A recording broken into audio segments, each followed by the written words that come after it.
नमस्कार, मी शर्वरी। काँग्रेस पक्षाच्या नेतृत्वाखालील संयुक्त पुरोगामी आघाडीचे महाराष्ट्रातील जागा वाटप जाहीर झाले।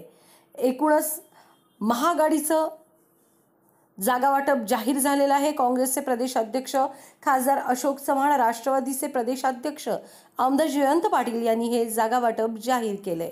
जाहीर झालेल्या जागा वाटपानुसार काँग्रेस पक्ष 24 जागा लढवणार आहे असं खात्रीलायक वृत्त समजते, तर राष्ट्रवादी 20 जागांवर लढणार आहे। स्वाभिमानी शेतकरी संघटनेला 2 जागा सोडण्यात आल्या असून रवी राणा यांच्या युवा स्वाभिमानी आघाडीला 1 जागा सोडण्यात आली आहे, तर वसई विरारचे आमदार जितेंद्र ठाकूर यांना 1 जागा सोडण्यात आली असल्याचं वृत्त समजते।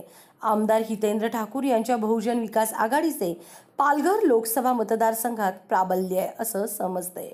Bureau report.